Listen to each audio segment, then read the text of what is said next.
On this week's Faith versus Culture, anti-Semitism is on the rise on the left and on the right. What should we do about it? That's coming up. To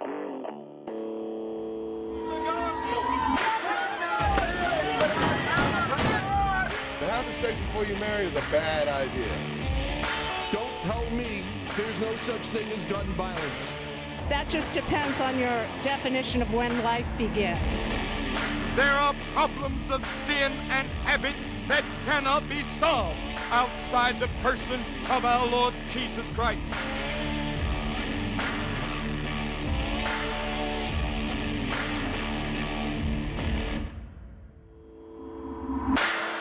Welcome to Faith versus Culture here on the CBN News Channel. I'm Tré Goins-Phillips. I'm joined by Raj Nair. Raj, we just want to dive right in here. So anti-Semitism in the United States is continuing to balloon. The Wall Street Journal this week even said that far-right anti-Semitism is spiking.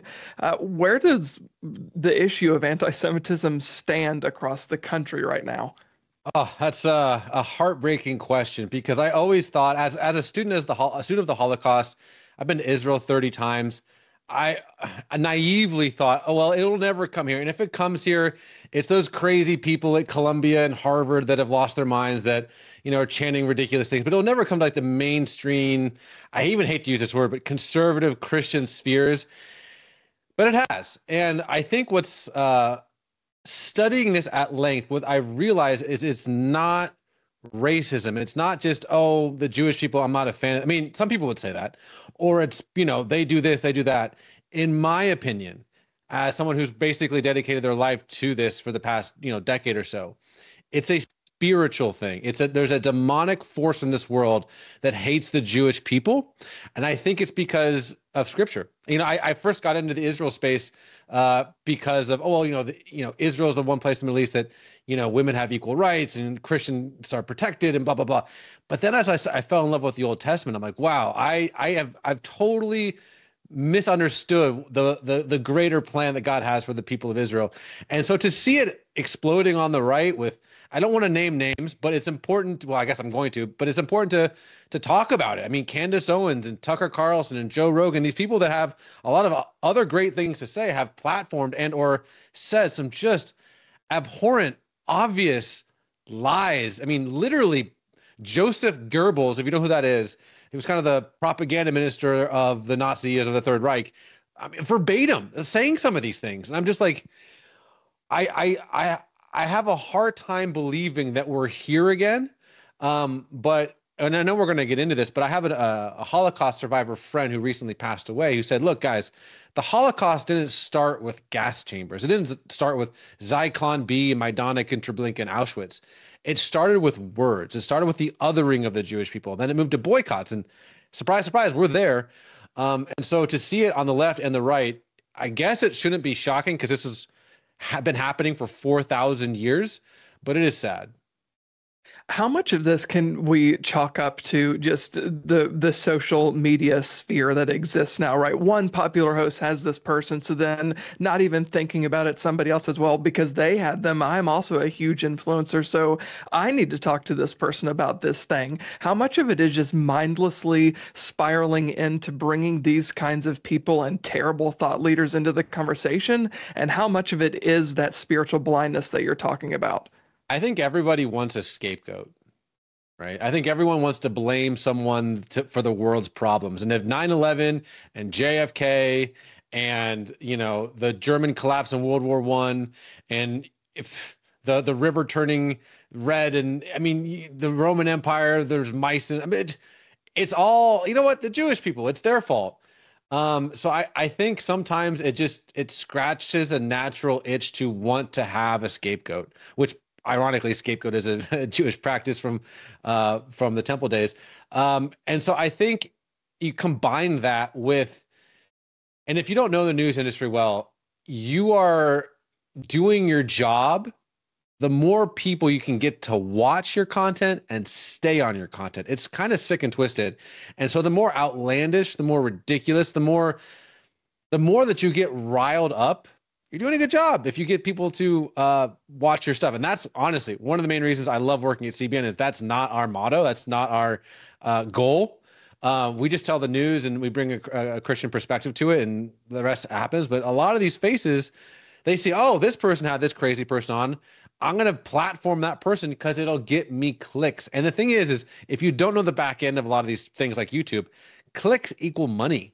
The more people that watch your content, you get more money. So if you're a YouTuber that has a platform, it's incentivized to be outlandish. And so I think it's the demonic force of anti-Semitism mixed with a whole bunch of crazy social media things at the same time. Yeah, 100%. I couldn't agree with that more. And look, there is this burgeoning anti-Semitism on the right for all of the reasons that you just outlined, but I think we'd be remiss if we didn't talk about the flourishing anti-Semitism that we also see on the political left. So talk about some of these perspectives, the two ends of those poles, and how that's impacting U.S. policy and U.S. perspective on the nation of Israel.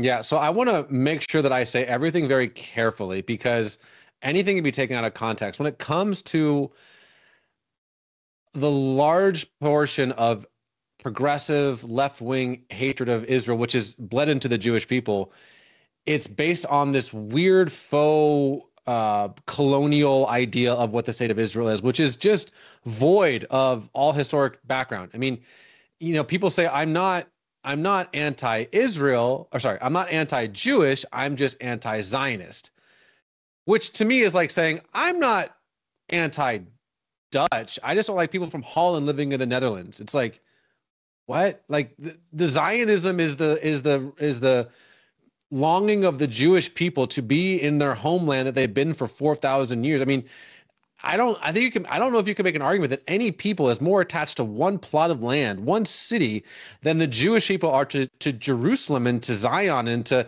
Judea and Samaria. And, it's this weird thing where like people's like, well, it's a bunch of Europeans. I'm like, okay, yeah, there were Jews in Europe who emigrated to Israel. But if you go to Israel, over 50% of Israeli Jews are not European. They're from Algeria and Morocco and Tunisia and Iran and Egypt and Turkey. And if you go to Egypt, you're like, wow, there's a lot of brown people here because that's the nature of Egypt or nature of Israel.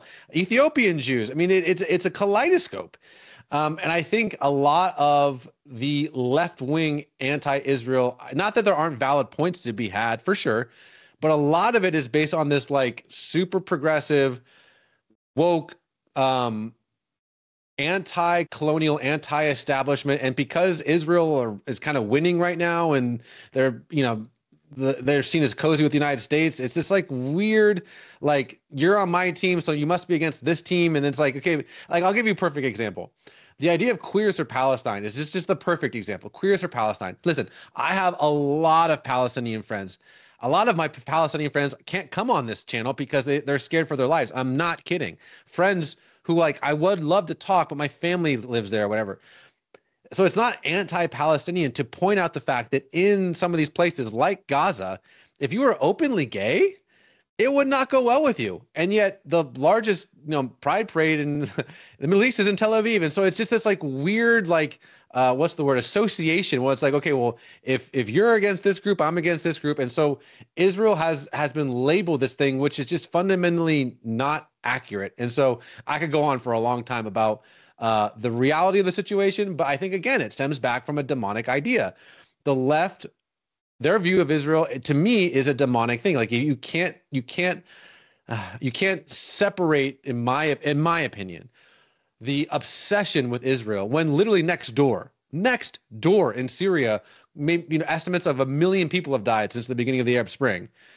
And it's like, okay, no one cares about that at all. Or in Sudan, or in Yemen, no one cares. But like, there's this saying, it's true, actually, no Jews, no news.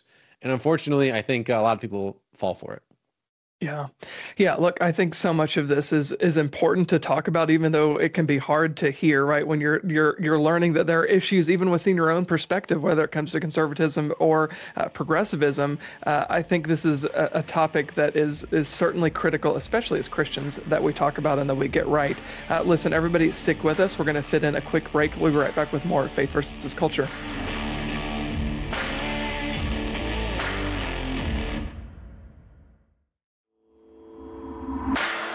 Welcome back to Faith versus Culture here on the CBN News Channel. I'm joined by Raj Nair. Raj, you're new to the Faith versus Culture audience here.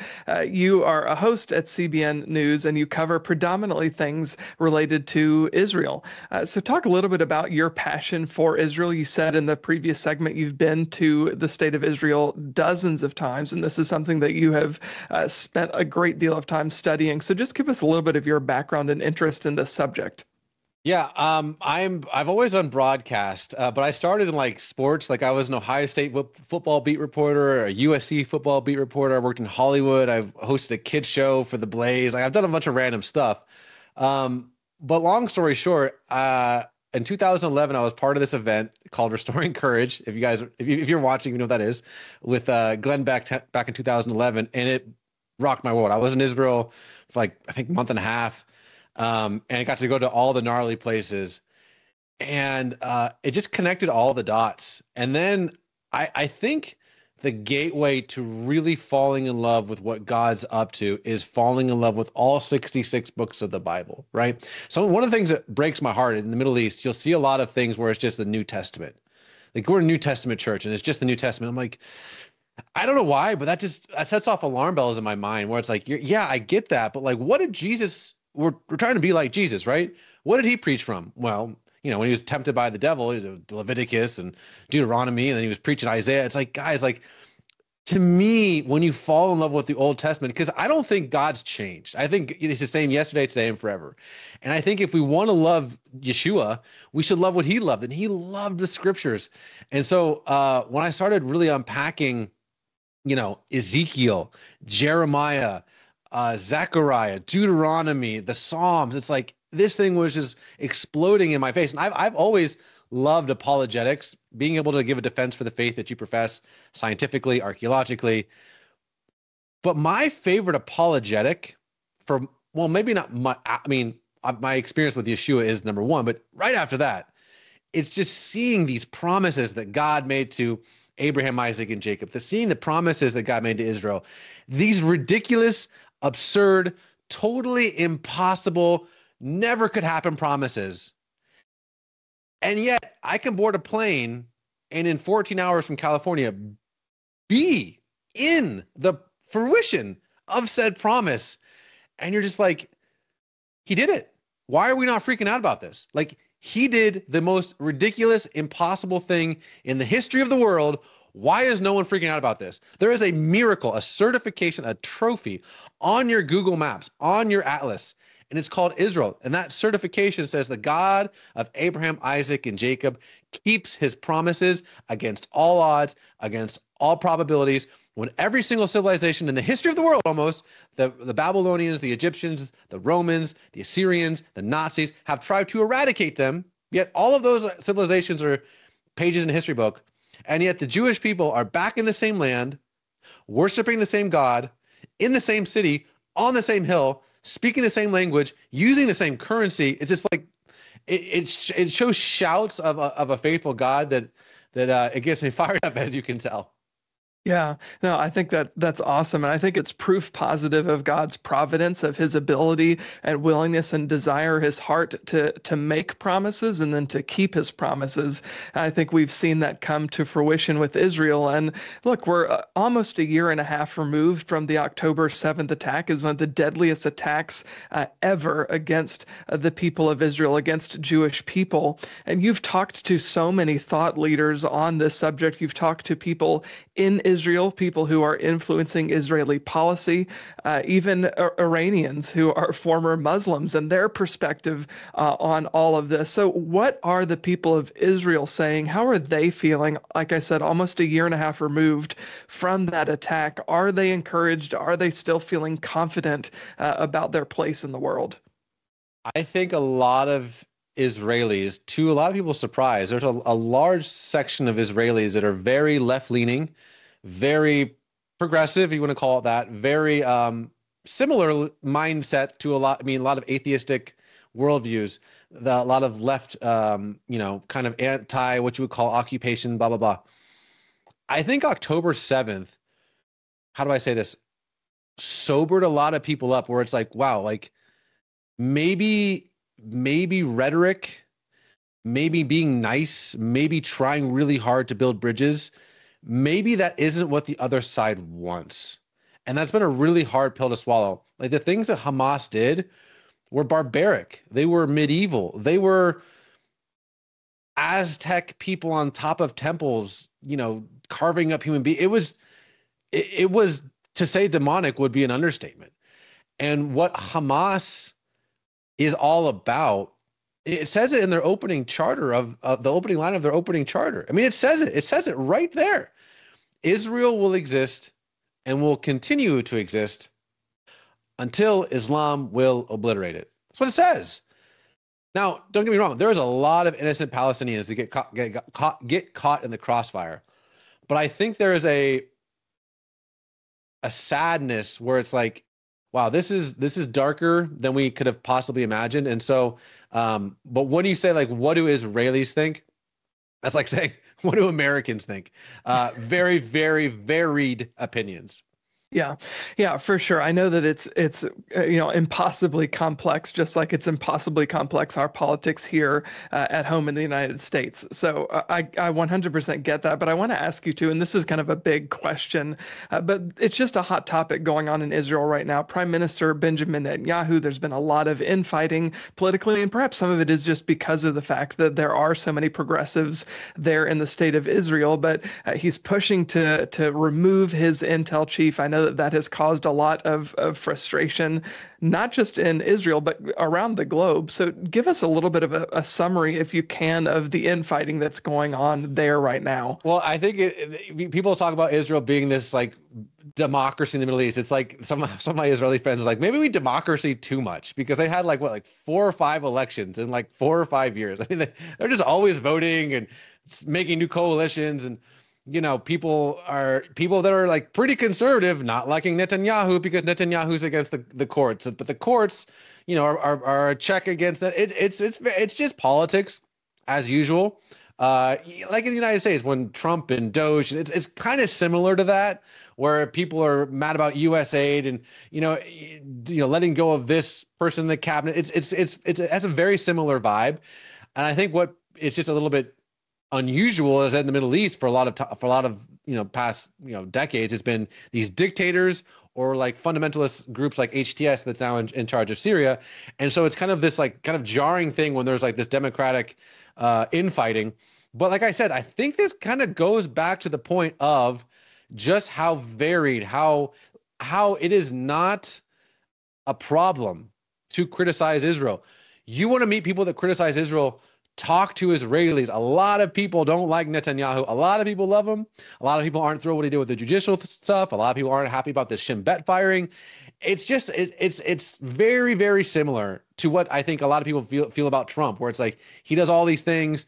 And so I don't think it's basically, does the elected government, the Netanyahu government, have more authority to kind of do what they want versus unelected bureaucrats? But it's way more complicated than that.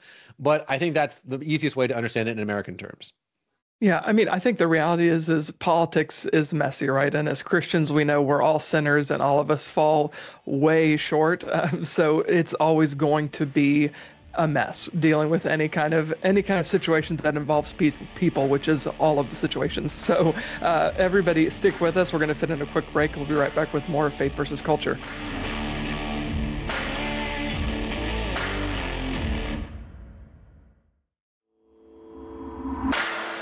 Welcome back to Faith versus Culture here on the CBN News Channel. I'm joined by Raj Nair. Raj, as we're kind of wrapping up the conversation, I want to ask you just kind of a 30,000-foot question. Why, as Christians, do we need to be concerned about the state of Israel, and how can we be prayerful for our politicians as they are leading our country when it comes to addressing the state of Israel? Wow, that 2 minutes. Okay. I think we owe an enormous debt of gratitude to the Jewish people, and I think that we would be mistaken to not see what God is up to in the state of Israel. But I'd also say, from a very logistical standpoint, look what else is happening in the Middle East. HTS, the leader of Syria, is basically former Al Qaeda and former ISIS. Iran, The Ayatollahs are crazy apocalyptic people. Yemen, the Houthis. I mean, you go down the list. It is not. I mean, Erdogan, the leader of Turkey. A lot of people would say he's kind of like doing like this like slow burn caliphate thing. Iraq, the militia group. I mean, it is not a friendly place. And Israel, for all of its faults, does have Western democratic values. It is the only country in the Middle East where Christians are absolutely protected. Women have equal rights. The there's Druze people. That's a long story for another time. But I think we have beyond mutual values, but we have a mutual worldview. The Judeo-Christian principle is alive and well in Israel. But I would say, I think the most pro-Israel thing you can do is to read the Old Testament and just get excited about what God's doing. Now, all the complications, October 7th, the judicial thing, and Shin Bet, and the wars, and Hezbollah, all that, we can talk about that. And I have been for well over a decade. But I think we need to start with, what if God is, for lack of better words, flexing on the global stage? And if he is, that's why the whole world hates it, in my opinion. Yeah, absolutely. Look, I think there are so many complexities here that are very difficult for us to parse. They're difficult for me to parse, at least. And I'm grateful that we have a sovereign God who we can just, like you said, read scripture and surrender these things then to the Lord and trust that he has a sovereign plan, purpose, and will for all people, including, of course, the people of Israel. So, Raj, thank you so much for being here with us today. We appreciate it. Thanks, buddy. All right, everybody, stick with us. We'll be right back to wrap up Faith versus Culture.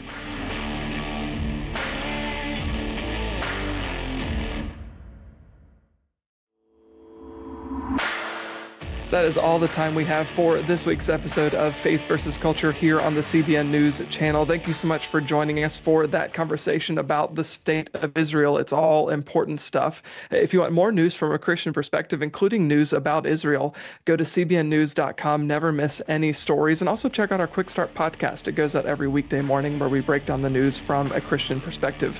Thank you so much for being here, and God bless you.